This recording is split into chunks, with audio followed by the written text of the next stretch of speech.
Hello viewers, இன்றைக்கான வீடியோவில் நம்ம எதை பற்றி பார்க்க போகிறோன்னா, எங்கள் வீட்டில் 2013 2019 வரைக்கும் எங்கள் வீட்டில் பண்ண விநாயகர் சதுர்த்தி அலங்காரம் தான் ஒரு வருஷமாக பார்க்க போகிறோம். இது எதுக்கும் நாங்கள் போடுறோன்னா, உங்களுக்கும் விநாயகர் சதுர்த்தி வந்து ஆகஸ்ட் 29 வருது, அது எல்லாருக்குமே தெரியும். உங்களுக்கும் ஏதாச்சும் ஐடியாஸ் கிடைக்கலான்னு சொல்லி தான் நாங்கள் இந்த வீடியோவை அப்லோட் பண்ணுறோம். அதனால் மறக்காமல் ஸ்கிப் பண்ணாமல் கடைசி வரைக்கும் பாருங்கள். இந்த வீடியோ உங்களுக்கு ரொம்பவே யூஸ்ஃபுல்லாக இருக்கும்னு நினைக்கிறேன்.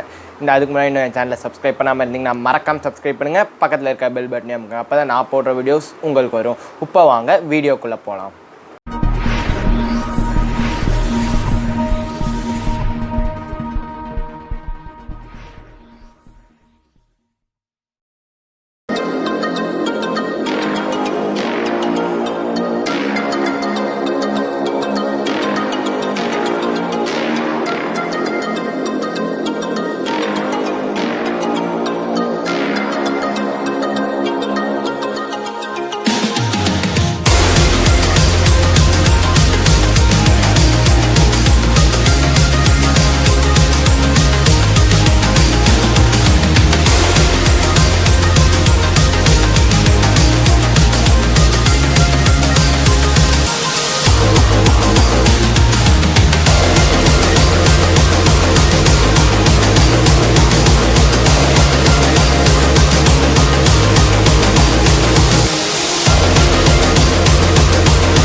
2013 2019 வரைக்கும் எங்கள் வீட்டில் நாங்கள் பண்ண விநாயகர் அலங்காரம் ஃபோட்டோஸ் வந்து நீங்கள் பார்த்துருப்பீங்கன்னு நினைக்கிறேன். அந்த அலங்காரத்தில் உங்களுக்கு எது பிடிச்சிருந்துச்சோ மறக்காமல் கீழே கமெண்ட் பாக்ஸில் லீவ் பண்ணுங்கள். இப்போ வந்து 2 தாட்டி வந்து விநாயகர் தவளும் மாதிரி வந்திருக்கும். அது வந்து ஒரே இயரில் 2 இயர் நாங்கள் 2 தாட்டி விநாயகர் தவளும் மாதிரியே பண்ணியிருக்கோம். அது 2 வருஷம் தான். அப்புறம் 1 வருஷத்தில் வந்து பின்னாடியும் நகல் இருக்கும். அதுதான் இன்னொரு வருஷத்தில் பண்ண ஸ்பெஷாலிட்டி. இந்த வீடியோ உங்களுக்கு பிடிச்சிருக்குன்னு நினைக்கிறேன். பிடிச்சிருந்தால் மறக்காமல் லைக் பண்ணுங்கள், ஷேர் பண்ணுங்கள், என் சேனலை சப்ஸ்கிரைப் பண்ணுங்கள். இதே மாதிரி இன்ட்ரெஸ்டிங்கான ஒரு வீடியோவில் திரும்ப சந்திக்கிறேன். Thank you friends.